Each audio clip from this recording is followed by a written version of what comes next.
دوستو السلام علیکم۔ آج کے ویڈیو میں ہم فرعون کے بارے میں پوری تفصیل کے ساتھ بات کریں گے۔ دوستو فرعون کس نبی صلی اللہ علیہ وسلم کے دور میں تھا اور فرعون کی ظلم کی ابتدا کیسے ہوئی اور فرعون کی موت کیسے ہوئی، جانے قرآن اور حدیث کی روشنی میں مکمل اور صحیح واقعہ۔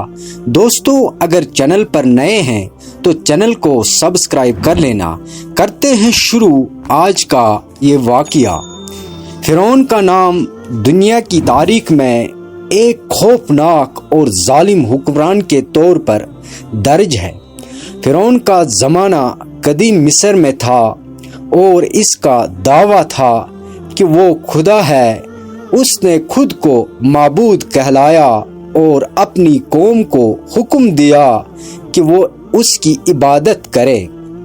اس کی بادشاہت اور طاقت کے سامنے کوئی بھی سر نہیں اٹھا سکتا تھا۔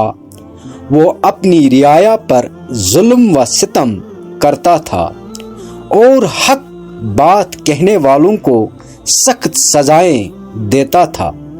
حضرت موسیٰ علیہ السلام کو اللہ تعالیٰ نے بنی اسرائیل کی ہدایت اور فرعون کی سرکوبی کے لیے نبی بنا کر بھیجا۔ حضرت موسیٰ علیہ السلام نے فرعون کو اللہ کا پیغام پہنچایا اور اس سے حق کی دعوت دی، لیکن فرعون اپنی بادشاہت کے نشے میں اس قدر مغرور تھا کہ اس نے حضرت موسیٰ علیہ السلام کی باتیں سننے سے انکار کر دیا۔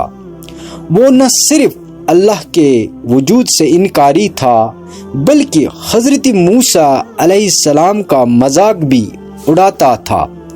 فرعون کا ظلم اتنا بڑھ گیا تھا کہ بنی اسرائیل پر زمین تنگ کر دی گئی تھی۔ حضرت موسیٰ علیہ السلام نے اللہ کے حکم سے اپنی قوم کو فرعون کے ظلم سے نجات دلانے کے لیے مصر سے ہجرت کرنے کا فیصلہ کیا۔ اللہ کے حکم کے مطابق ایک رات حضرت موسیٰ علیہ السلام نے اپنے قوم کو مصر سے نکالا۔ وہ سب فرعون کی نگرانی سے بچتے ہوئے مصر سے روانہ ہو گئے۔ جب فرعون کو خبر ملی کہ حضرت موسیٰ علیہ السلام اور بنی اسرائیل مصر سے نکل چکے ہیں تو وہ غصے میں آئے سے باہر ہو گئے۔ اس نے اپنی پوری فوج کو تیار کیا اور بنی اسرائیل کا پیچھا کرنے کا حکم دیا۔ فرعون کو یقین تھا کہ وہ حضرت موسیٰ علیہ السلام اور ان کے ساتھیوں کو دوبارہ پکڑ کر واپس لے آئے گا یا انہیں قتل کر دے گا۔ حضرت موسیٰ علیہ السلام اور ان کے پیروکار جب سمندر کے کنارے پہنچے تو آگے پانی کا وسیع پھیلاؤ تھا اور پیچھے فرعون اپنی فوج کے ساتھ قریب آ رہا تھا۔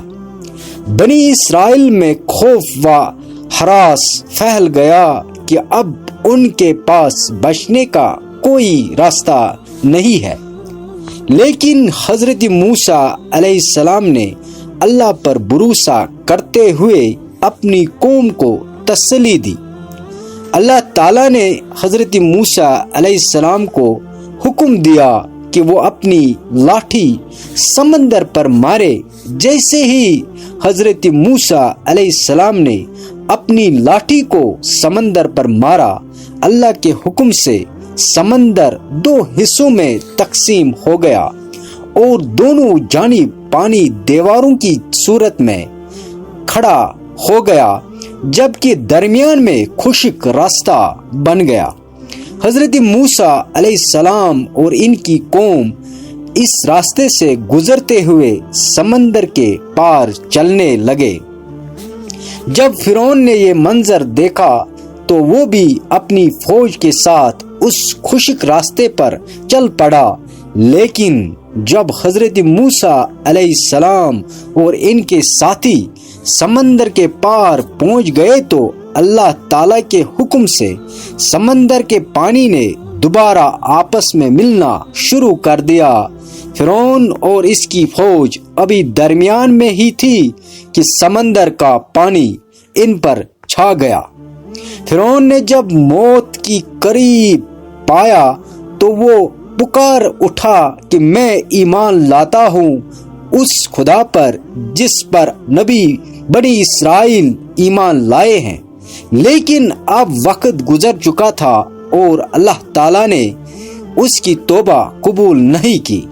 فرعون اور اس کی پوری فوج سمندر میں ڈوب گئی۔ اللہ تعالیٰ نے فرعون کی لاش کو محفوظ رکھا تاکہ آنے والی نسلیں اس کی انجام سے عبرت حاصل کریں۔ آج بھی مصر کے عجائب گھروں میں فرعون کی ممی موجود ہے جو اس کے ظلمانہ دور اور عبرت ناک انجام کی گواہ ہے۔ یہ واقعہ ہمیں سکھاتا ہے کہ اللہ کے قدرت کے سامنے کوئی بھی طاقتور نہیں ہے اور ظلم کا انجام ہمیشہ تباہی ہی ہوتا ہے۔